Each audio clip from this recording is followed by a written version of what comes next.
Coming up to the stage, you've been in blockchain for a while.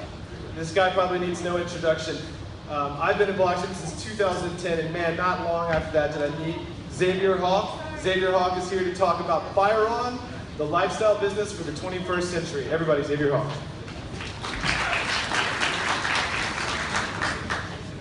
Hey everyone. So just quickly, a show of hands, who here has a sticker for PayPal on any of their accoutrements? Nobody? Anybody got an Apple sticker? Yeah, exactly. Okay, so I'm going to make a point in a few moments, but my name is Xavier Hawk, and there we go. So I was in Bitcoin, like Jason said, pretty early on, and in 2014, I architected a currency called permacredits, which was a decentralized asset-backed, it was one of the first in fact, decentralized asset-backed currency for regenerative agriculture, eco-housing, and clean power.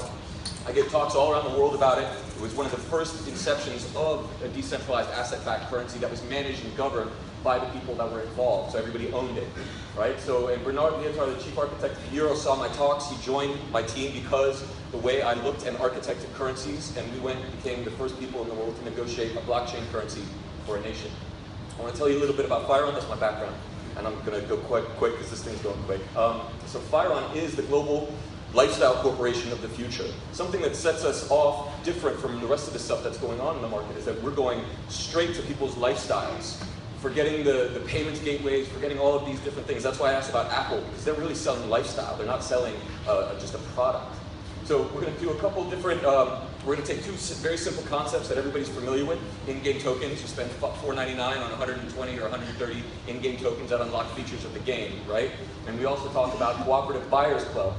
In the United States, there's a place called Costco. You join, you become a member, you get discounted prices to various goods and services. So we take those two concepts, marry them together with the idea of like a gift card, and you have an internal token, an internal economic token, but we take it to the next level.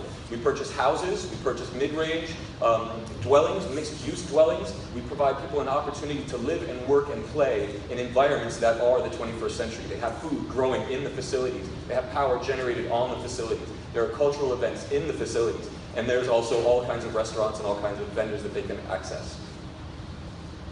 So we take it to the next level and bring, like I said, the rent and utilities, goods and services, and discounts to a growing global network. And the way we do that is a pretty unique way. But ultimately, we redefine the lifestyle for today's global citizen. They get to vote. We've heard a lot about self-governance. Well, we have a self-governance app as well, and it's something that's a social self-governance app where people actually, they do all of the things that they're used to doing, snapping, swiping, commenting, liking, but they get paid for it. Instead of sharing profits, we give them actual payments, micropayments, for their involvement in their cooperation and their vision. So, as the company grows and we buy more real estate, we buy more investments in different products, they get to invest, they get to talk about them, they get to contribute to the vision, and ultimately they get to benefit from it. So we incentivize the network growth. Something that Bitcoin and all of these other cryptocurrencies can't do is incentivize people to go and build the vendor network. People have to do it because of their own self-interest, but if you're getting paid to go build people's, to incorporate new vendors onto the network, you're going to go and do that, and the network effect is going to grow a lot more rapidly. So the gamification of careers, so we're talking about the in-game tokens, right? Well, we take the whole corporate architecture of a cooperative corporation and make it so that everybody can join in, and then they have an advancement track where they can increase their salaries, increase their careers, and ultimately make choices in their own lives and be self-empowered. And if you take that and call it something like a universal basic income, all of a sudden, it solves some of the problems that we're going to be facing in the 21st century, such as AI, robotics, and 3D printing, getting rid of all of the manufacturing jobs pretty much in the world. So you're going to have a population of people who are going to need a way to make a living, to need a way to feed their children, and the way they do that is by contributing their voice. Welcome to the earth, tell us what you want, let's make it happen together. So we gamify the real world corporate environment. And again, like I said, we have micropayments for contributing to the vision, and we do transaction fees. So there are a number of ways in which we actually generate revenue. Obviously, we generate revenue off of the rent and the utilities. Secondly, we generate revenue on the appreciating assets that are the real estate class, that are the real estate places. And then by putting all of the housing and the growing and the energy production, we increase the value of the assets there and in the surrounding areas. Furthermore, we've got the transaction fees. Everything that goes on in the network, that we are growing the network with everybody onboarding new vendors and having the rent and transaction fees, that's another big revenue source. Finally, we have what are called Phireon initiatives, where members in the corporation get to say, hey, we think this should be the project. We want to purchase 100 metric tons of gold and have it back to currency. We want to buy a bunch of land in Sudan and grow vegetables or whatever it is. And they pitch it to the community, and the community of like-minded individuals says yes or no, and then it goes forward or it doesn't. But we get 10% as a company of all of that revenue that's generated by those different initiatives.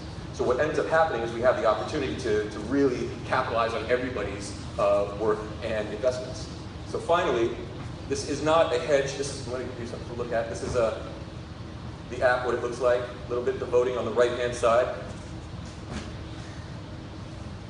And this is our roadmap. I'm not really going to go through it because time's up, but I am going to say that we're not here to usurp the position of the dollar. We're not here to replace governments. This is a black swan investment in one of the most volatile and uncertain markets in the world with an unlimited upside. This is literally Apple in 1984. Thank you very much. My name is Xavier Hawk, and that was Phireon.